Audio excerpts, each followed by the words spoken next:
রানা, এই কি করো? এই তুমি কান্দো কে? ও, আমার ময়নার বিয়ে হয়ে যাইব এই কথা হই না, তুমি কান্দাছো? কান্দো, তাহলে কান্দো। রানা, বাঁচাও, বাঁচাও আমারে, বাঁচাও আমার, বাঁচাও, বাঁচাও, এই যা, এই বাঁচান, ওরা আমার মাইরা লাগবো। রানা, রানা তুমি? আমার বাঁচাও না। আরে এ দেখো না, ওখানে আমার লাগবো, আমি মরে গেলে ময়না কি নিয়ে বাঁচবো? আই যাও, তোমরা এমন করতেছো কেন? একটা মানুষের লোকে যাও, যাও কইতেছি, যাও। আপনি অনেক ভালো। রানা, এই কি করো? এই তুমি কান্দো কে? ও, আমার ময়নার বিয়ে হয়ে যাইব এই কথা হই না, তুমি কান্দাছো? কান্দো, তাহলে কান্দো। রানা, আমি তো তোমার ময়না। না না না না, তুমি আমার ময়না না, তুমি আমার ময়না না। আমি তোমার ময়না। আমি সে পোড়া কপালে, যে কিনা নিজের কপালের সাথে সাথে তোমার জীবনটাও নষ্ট করে ফেলাইছি। জানো, তোমার ছেড়ে যারা বিয়ে করছি না, সেও আমার রেখা চলে গেছে। আমি আসলে একটা অলক্ষী, আমি আসলে একটা অলক্ষী। এই তুমি সাদা শাড়ি পরছো কে? তোমার কি বিয়ে হইব? বিয়ে হইব না? সবই আমার কপাল, সবই আমার কপাল। আমি আমার কপালটার সাথে সাথে তোমার জীবনটাও নষ্ট করে দিছি রানা। রানা, আমি যারা বিয়ে করতেলাম ও মরে গেছে। আমি না আসলে একটা অলক্ষী, একটা বুড়া কপাল।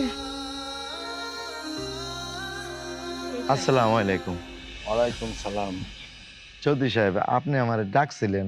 তোমারে ডাকার সৎ সাহস কি আর আমার আছে? তবু দুঃসাহস নিয়ে তোমারে ডাকছি। পারলে তুমি আমারে ক্ষমা করে দিও। অর্থ আর টাকার অহংকারে তোমাদের অনেক কষ্ট দিছি। আজ তোমার এই পোলার যে অবস্থা হয়েছে, এর জন্য আমিই দায়ী। করিম ভাই, পারলে তুমি আমারে ক্ষমা করে দিও। চৌধুরী সাহেব, কি করতেছেন? আর আপনার ভুল কি কইতেছেন? এগুলো তো সবই আমার কপালে ছিল, আমার ভাগ্যের লিখন। আমারে আরেকটা সুযোগ দাও না করিম ভাই। সুযোগ? কিসের সুযোগ দিমু আমি আপনারে? আপনি এত বড় মানুষ। করিম ভাই, তুমি আমার বিধবা মায়াটারে তোমার পোলার বউ হিসাবে ঘরে তুলবা। আমার বিশ্বাস, আমার মায়ার আদর যত্নে তোমার পোলা একদম সুস্থ হয়ে যাবে। ভাইজান, আপনি চাইলে আমরা আবার নতুন করে শুরু করতে পারি।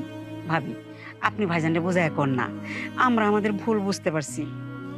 শোনো না, চৌধুরী সাহেব হলো আমাকে গ্রামের মাতব্বর, ওনার আমরা মান্যগণ্য করি, ওনার কোনো কথা আমরা ফেলি নাই।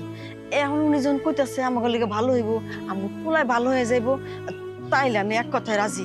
তুমি কি করো না বাপ? সবই তো বুঝলাম, কিন্তু চৌধুরী সাহেব, আপনার মাইয়া সে কি রাজি?